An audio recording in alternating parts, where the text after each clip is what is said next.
Do you want to help?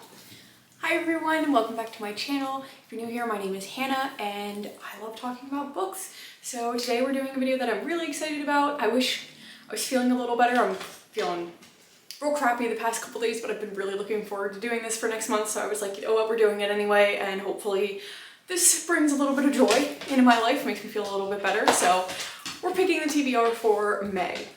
Should I be picking TBRs when I don't follow them? Probably. Spoiler for my April wrap-up, didn't do too hot with my April TBR. We went a little off track, but that's okay. They're there as guidelines, you know? Like, I try to follow it, but yeah, they're more like guidelines. So we're gonna start with the books that I just automatically set for my month. I have a classic, an Agatha Christie and Mary Higgins Clark that I always read each month, and I just grab one off the shelf. So my Agatha Christie is going to be a Caribbean mystery. It says the sun-drenched island of Saint Honor was just what Miss Marple's doctor ordered, and its Golden Palm Hotel just the genteel resort for an elderly lady of comfortable habits. But wickedness is the same the world around, and when old Major Palgrave died suddenly, Miss Marple knew the, oh my gosh, what is that word? Garrulous ex-soldier had told one tale too many. It was murder and not the last, unless Miss Marple could ask the right question in time. That sounds kind of fun. I like Miss Marple. She's like, it says, one of her older characters, and she's just kind of funny and quirky, so I enjoy reading the Miss Marple stories. Then we have The Lottery Winners by Mary Higgins Clark. This one follows Elvira and her husband, I think, Willie, which is great because like this is an old married couple and they're quickly becoming some of my favorite protagonists for Mary Higgins Clark books because they're just, they bicker constantly, and their relationship, because they've been married for decades, is just really funny, and I love when they're the ones that are solving these mysteries. Okay, so this one sounds like it's going to be a bunch of different short stories. I'm not a huge fan of Mary Higgins Clark short stories. They just don't seem to have enough substance to them for me to be really invested, but we'll see. Maybe this one will be a little bit different since I like Elvira and Willie. And then for my classic for the month, we're going to be reading Robin Hood. This is another one that I don't know where the dust jacket went. I must have thrown it away at some point, but I've never actually read Robin Hood. I've only ever seen like the Disney movie, and then I think maybe one or two like remakes of it throughout the years, but I'm curious to see what the book is like versus the movies and everything, and obviously it's going to be very different from the cartoon Disney version of it. So now into the most exciting part of the video. We're picking from my TBR prompts. I try to pick from each of my little categories if you're new here and you don't sort of know how it works, because I have entirely too many books. So I have them broken down categories in my head, and that's how we sort of like hone in the madness for the TBR prompts. So first prompt, and I've learned not to show the camera because it just doesn't work. A book with a cover I hate. Okay. Oh boy. Which category should I be looking through? I think we're going to, I'm thinking through in my head like the sections that have, I think we're going to pick from this massive shelf over here, which is like my historical fiction, some suspense and thriller books, and we'll go from there. All right, so this was actually harder than I expected it to be because mainly I'm definitely one of those people that buys books based off of their covers sometimes, like, and that's what normally draws me in. So I don't tend to buy ones that I hate the covers for. So yeah, that's why this was a little bit difficult. I found two. The first is Buzzkill. This one was sent to me. I would probably never have gravitated towards this if it hadn't been sent to me. It was in like this subscription box that I used to be a part of that was supposed to help with people who wanted to become writers, and it gave like different lessons throughout the month, and then it would send a book with it that sort of encapsulated that lesson. I don't remember what this one was supposed to be. It says, two young hackers with the brains to save the world, or at least change it. What can go wrong? Pandora Lynch lives in Alaska with her single dad, an online therapist for Silicon Valley's brightest and squirreliest, homeschooled by computer and a self-taught hacker. Pandora is about to enter high school to learn how to be normal. That's the plan, at least. NorCal runaway George Jensen is a hacker too, one who leaves the systems he's hacked working better than before. After being scooped up by a social media giant, will George go legit or pull off the biggest hack ever? Not even his therapist knows for sure, but maybe the hedge shrinker's daughter. After meeting in cyberspace, the two young hackers combine their passion to conceive a brainchild named Buzz. Can this baby AI learn to behave, or will it be like its parents and think outside the box? With a hilarious and deeply empathetic narrative voice, this elegiac and unapologetically irreverent novel is both humorous and tragic without ever taking itself too seriously. So we have that one. And then we have Blink by Ted Dekker. I really hate this cover because the eye, like it's weird, it's creepy, I don't like it. I only bought it because I used to read Ted Dekker books in high school and loved them, so whenever I found like used ones for sale, I tended to buy them. I don't know anything about this one. It says the future changes in the blink of an eye, or does it? Seth Borders isn't your average graduate student. For starters, he's one of the world's highest IQs. Now he's suddenly struck by an incredible power, the ability to see multiple potential futures. Still reeling from this inexplicable gift, Seth stumbles upon a beautiful woman named Miriam. Unknown to Seth, Miriam is a Saudi Arabian princess who has fled her veiled existence to escape a forced marriage of unimaginable consequences. Cultures collide as they're thrown together and forced to run from an unstoppable force determined to kidnap or kill Miriam.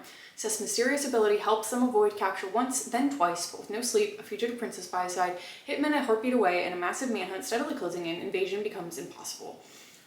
Okay.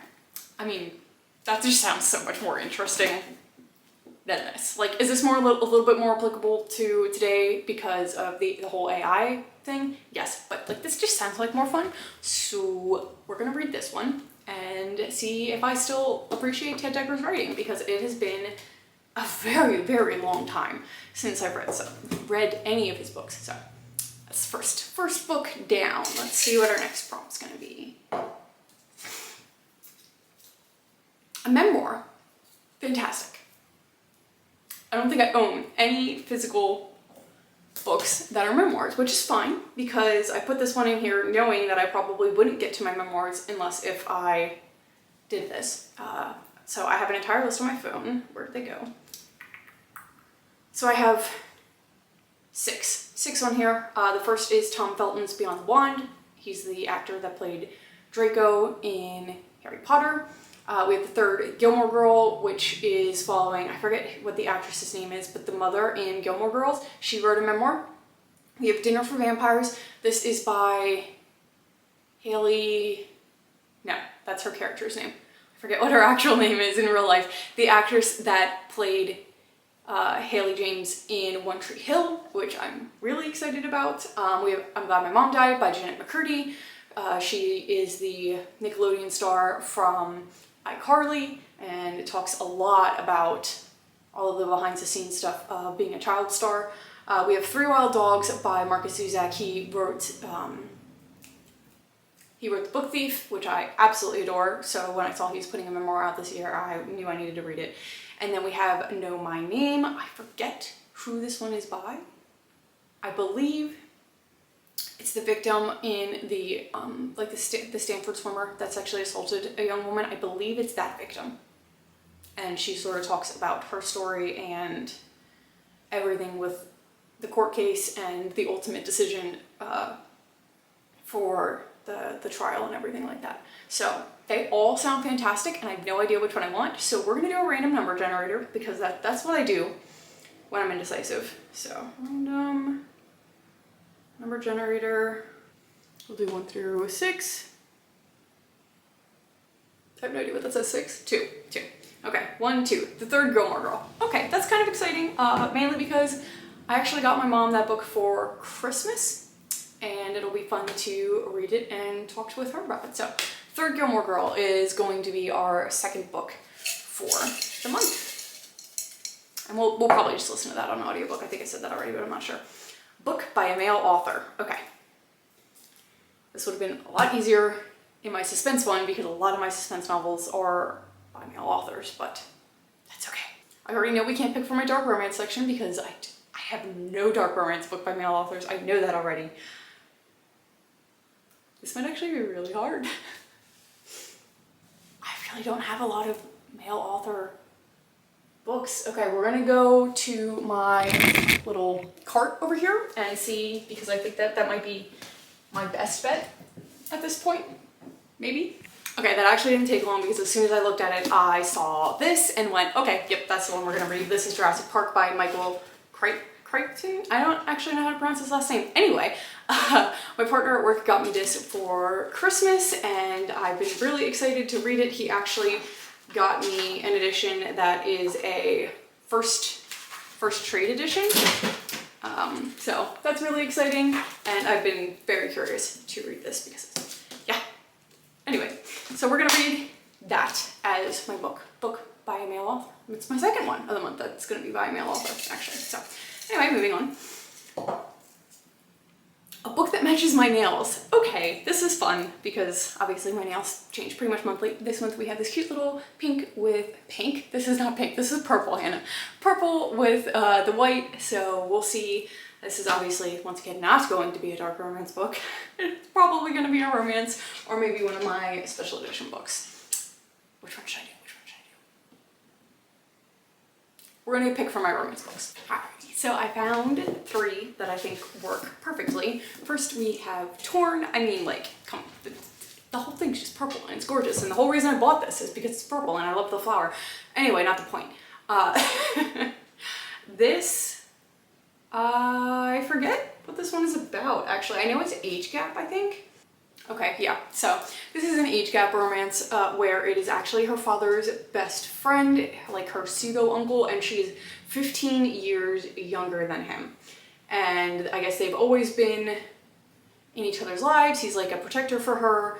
And then one day when she is a senior in high school and 18, they share their first kiss and everything sort of just goes off its axis from there because he's like, you're 15 years younger than me and your dad's my best friend, and like obviously this is not typical. So we have that one.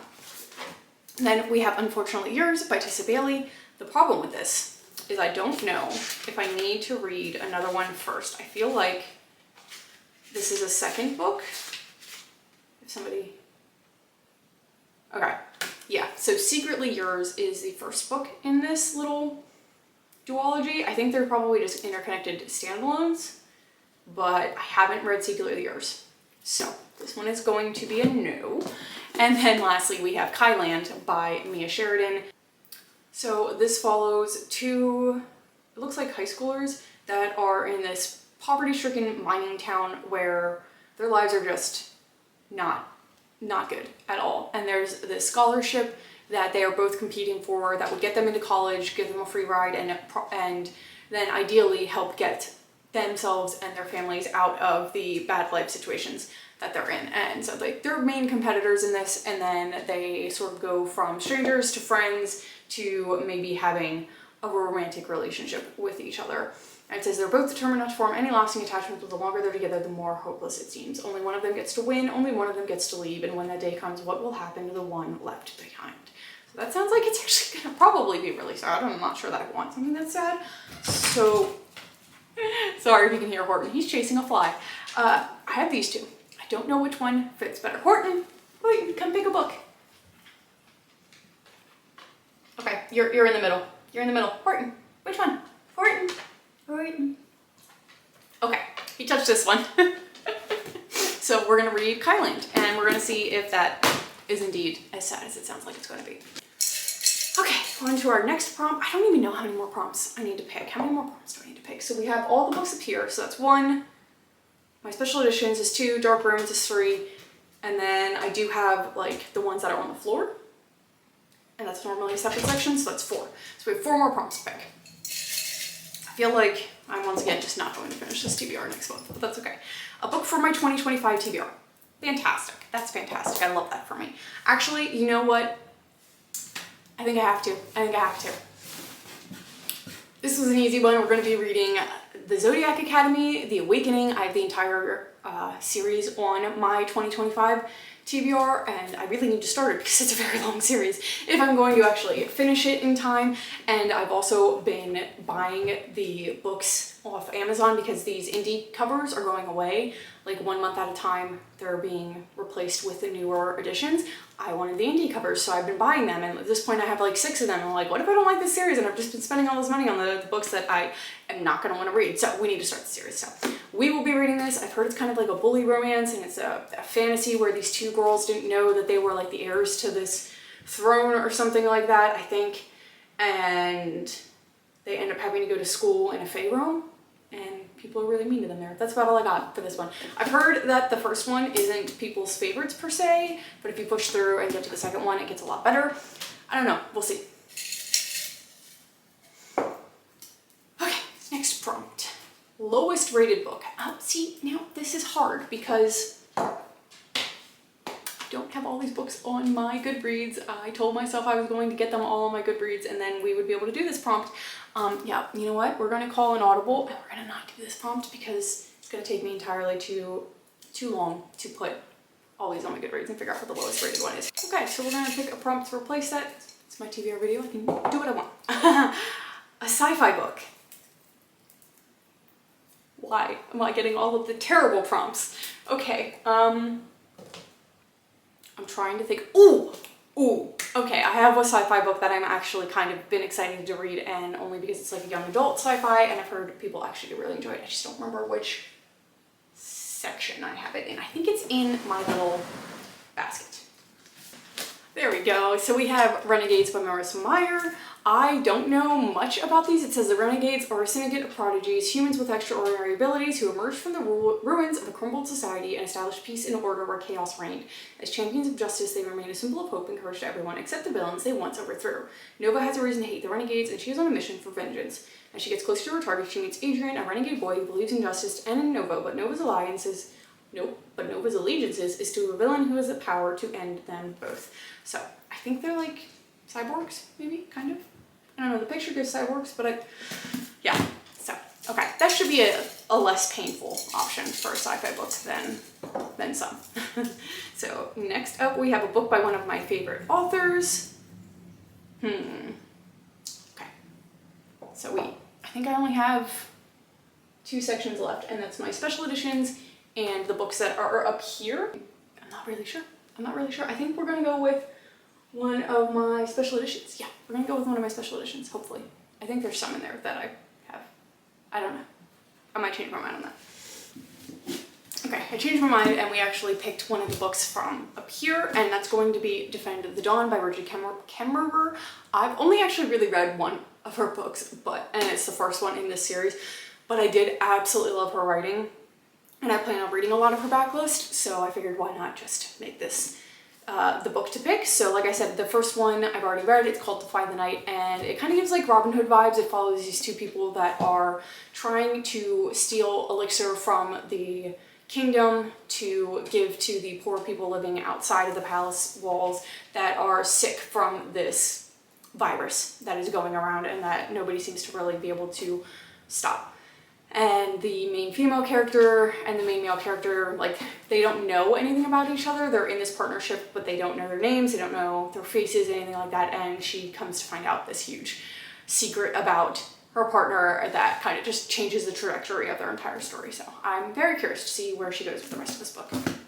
And then lastly, we have a prompt that needs to fit one of my special editions, hopefully. We shall see. The start to a new series. Okay. I mean, like, I didn't really want to start any more series because I'm in the middle of so many. But fine.